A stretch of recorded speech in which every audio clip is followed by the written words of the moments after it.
7,485 pounds, which is pretty darn light considering this is a big travel trailer with 3 slides. A Sunset Trail triple slide private bunkhouse with direct entry second bathroom door and full-size camp kitchen. Normally you don't get all those things in one RV. And it's a used 2020. I use the word used very delicately. Was not used a lot. So if you're like me, you're immediately going, why did somebody buy a brand new trailer and then basically trade in a brand new trailer? The folks very quickly discovered a fifth wheel was more of what they needed for their family. We treated them right, took care of them, earned their business here at Haylet RV on a very late model trade, which is a tough thing sometimes for folks. Here's a cool thing. Sunset Trail, like I know my way around this thing pretty well because a Sunset Trail that we're looking at, this is a cousin to the Keystone Passport GT series that we have every day here at Haylet RV of Coldwater, Michigan. So I'm very familiar with how it's built. We're going to talk about some construction things as we go. But a cool thing, this is made by Crossroads, which is a subsidiary of Keystone. And one of the cool things about Keystone's warranty is that it doesn't expire after the first RV or the first owner trades a camper in if it's still under warranty phase. So Keystone and their subsidiaries, they warrant the RV, not the owner. So the balance of the 1-year factory warranty and the 3-year structural coverage is still in effect here. Now, what I don't know at the time of this filming is how much of that is remaining on the full 1-year warranty, but the 3-year structural coverage will definitely extend out to you for the couple years. So it's not often in the used market you can find an RV that still has some kind of warranty left on it, let you buy with a lot of peace of mind. Now, I don't always get the chance on used RVs. I mean, I make an effort to try, but to try to show them with the slides closed, which is what I'm doing right here, I don't always get the chance. Now, people want to know, what can I get to, what can't I get to? And with 3 slides, you can't get to much. Now, man, if you're small, one of the kiddos, you could probably get up there to that bathroom. And if I turn around here, you're going to see that you're not going to get to a whole lot else in the living room either. The slides pretty much pinch this sucker off. Now, if you just bump this very shallow kitchen slide, you're in business. But regarding the bathroom, the good news, you don't really need to worry about that.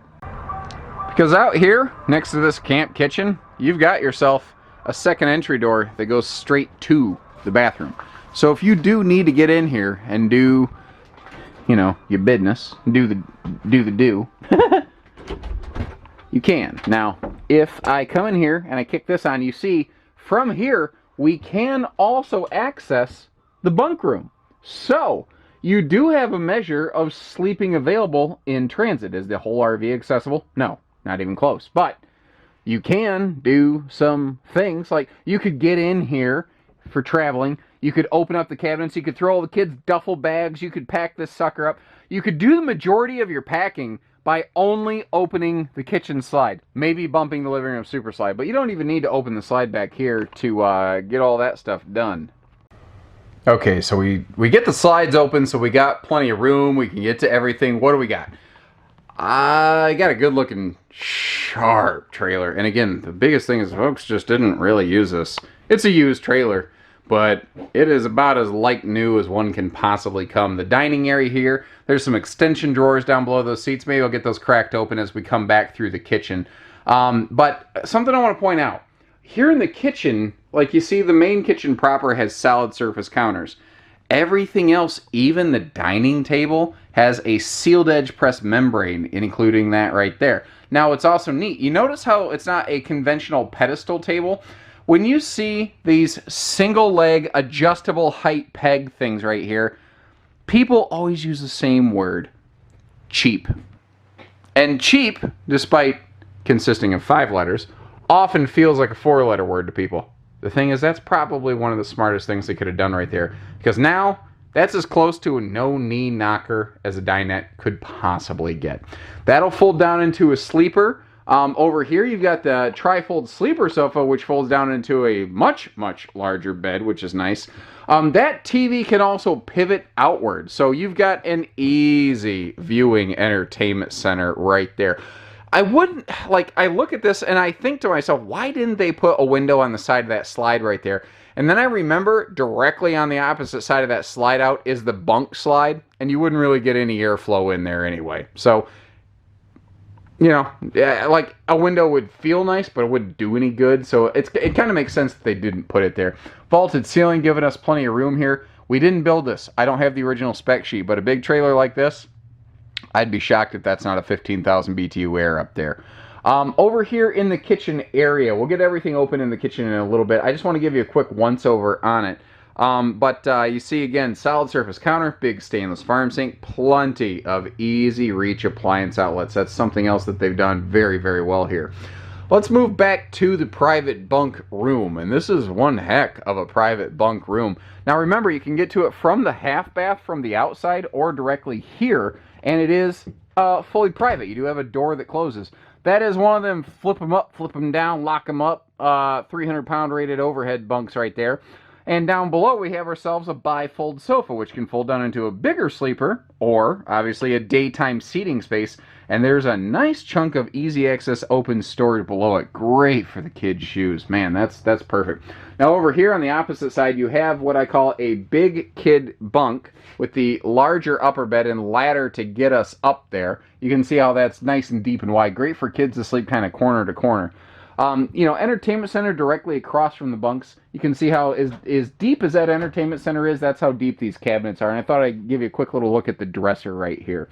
Now, as I spin back around, most of the time when I see a manufacturer build a bath and a half camper, which I don't think I mentioned that previous to this, this is a bath and a half model, they usually have the half bath accessible in the hallway. I actually really like that this one is dedicated strictly to either outside or the bunk room, because it really makes it feel like a guest bath, a guest house. If somebody wakes up at night, if you know, nobody has to generally disturb everybody else to get in and out of here. And I'll mention this again later, but don't forget that direct entry door right there has a deadbolt. No one's going to walk in on you. Now, as we come back here to the living area, this is maybe an easier angle to get to see the nice big dual opposing slide, wide open living space and that vaulted ceiling. And I tell you, the light package on this thing is great. If you're noticing, if you look at those windows, it's nighttime out, guys. It's like 7:30 here, and it got dark at 6. I stayed over to get this done. And I was happy to do that, but I was like, wow, the lights in here, I mean, this is great. This feels like middle of the day going on. Now, I said we would take a look at all of the storage, and I actually want to start with the storage that's right here in the island itself. And there is quite a bit. It's a symmetrical island, so what you see on the left is what you see on the right. You've got a drawer on each side with some shelf space below. Below that, you can see a big shelf. Now, I think I would personally chop some of that middle shelf out and create a space for a wastebasket, or at least I would have if they hadn't already thought of that over here below that extra drawer. And then as we turn around, you can see that they even put some storage below the oven instead of wasting that. And did you notice that motion light kick off just now? Right next to the entry door, a motion light, so you're not collecting bugs by the door or whatever. And I really wanted to open this up to show you everything, because one of the hiccups with a floor plan like this, with that half bath right next to the kitchen, it can feel like you have limited kitchen space. And there are certainly floor plans that have more than this, but they didn't do a bad job of it. They just had to get a little creative, and they had to split some things up. So you've got a nice pantry right there by the entry door. And then you have kind of like a second pantry over here. So there's actually a pretty good amount of dry storage space. And then both of these dinette benches have nice big extension drawers that come out of that. They're not on like ball bearing glides like you usually find in a laminated RV, but they're fine. I mean, it's getting the job done just fine. Now, as we pass through here, the bathroom also has a pretty decent amount of storage space. Oops, let me close some of this stuff up so I'm not tripping on things. Sorry for the shoddy camera. I'm wearing thick gloves. It's cold. It's late. Cut me a little slack here. Sealed edge counter, once again. And then over here, you can see how we have a nice, tall radius shower. I say tall because the positioning of that skylight is flawless. It allows a tall person like me to stand under that vaulted ceiling and that shower head all the way up there and not have to duck. It's very nice. There is a sliding privacy door for the main entry door here. And then as we come over here to the main bathroom area, I was a little surprised to see that's not porcelain, but if that's something you need, I mean, there's nothing wrong with this. We could swap that out to a porcelain, no sweat here at Haylitz. That is cool. For a bunch, your little washcloths and stuff like that, that's a perfect place for those. Not to mention the fact that, I mean, you've got yourself a serious chunk of storage space and some bonus closet space for, you and me, basically, up front. Instead of, because this RV has a king bed. That's an easy thing to miss. And when they did that king bed, that means that they shrunk the mine and yours side kind of hanging wardrobe closets over here a little bit. So that extra closet is really, really important. Little blue LED accent light above the bed. You can turn that off. There's a separate switch to do that if you're not much into the blues. And you can reach that blue light right from your bed, by the way. This is an easy place to get to see the ceiling vault. I don't use trick fisheye camera lenses, by the way. Also, this RV is built with 50 amp service. If you are interested in throwing a second air conditioner up there, we can do that for you here at Haylitz before it ever leaves. No sweat.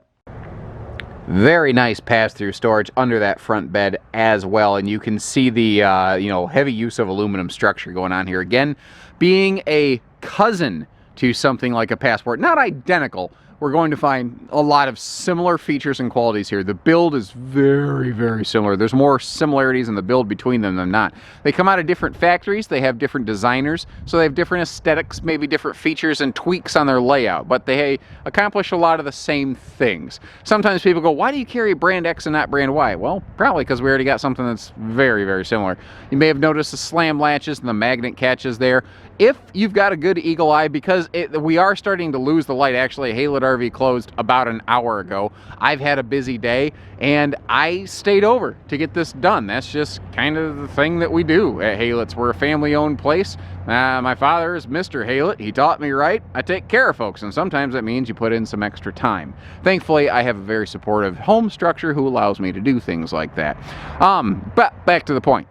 If you're an eagle-eyed viewer, you might notice the little saddles for a Reese weight distribution system on the front of this. Given that the fact the folks traded this in on a fifth wheel, I don't know if the hitching is intended to be included with this RV or if they are keeping that themselves. We are actually completing this purchase tomorrow. I just decided to be proactive and get right on top of all the footage. Now this has, they're calling it the extreme weather package. It's an enclosed heated underbelly, and there's a layer of radiant foil down here. That does not make this a magic foil 4 seasons camper. It is an excellent extended season camper. If it's going to dip below 0, like it might tonight, and then come back tomorrow, you're gonna be fine here. Normally on a used RV exterior, I'd tell you, like, if the fiberglass looks good, if the tires look good, if the decals look good. This thing's a 2020, it's basically brand new. So there's not a lot of, what am I wanting to say, like history to have to talk about here. Although, that is the dumbest placement for backup camera prep I have ever seen. I guarantee you that is just there because it's standardized and some engineer didn't bother taking a look at that. That is absolutely stupid. The good news, if you are interested in backup camera options here at Haylett RV, we have alternative options instead of using the badly placed factory prep area right there, that we can still set you up the backup camera that won't be looking at only a view of your rear roof ladder. That is just, anyway, I'm not going to belabor that point too awful much. Full size camp kitchen over here, and you can see how this does have that slide open capital grill, which when you're not using it could very easily just kind of be some prep space. You can see that was literally never used, like most of the RV. Now, for those of you who laugh at my mittens, understand I have to run a camera with small buttons, so I have to have gloves that I can use fingers or keep my fingers warm the rest of the time. It's kind of a tricky thing that I do right there, and it is getting dark in here. I apologize. I think the folks had a TV mounted out here because something I just spotted is it looks like where they had a TV bracket. So the good news, if you want a TV, you know where to put it. If you don't want a TV, we could either putty those holes off. I don't know, you could put a decal or hang a picture over it or something like that. Handy little, you know, real sink with a real drain out here. Nice little touch. They didn't do a drawer, but in a way it's kind of working for me because it does mean that instead of a drawer occupying some negative space, we've got you know, just a big open cavity right there. And those anti-slip aluminum plank steps, if you get yourself showered off and you're hopping in and out real quick, those steps are perfect, especially if you want to, you know, come in here and just, you know, use the bathroom real quick. And for those who are worried about somebody opening the door and walking in on them when they're in the bathroom, don't forget there's a deadbolt on that door. No one's going to be peeking at you, and frankly, nobody wants to see that. Now, I wanted to get up here for a very specific reason. One, you could see that the folks didn't do something like smash it into a tree branch and then try to trade it in real quick. None of that's the case.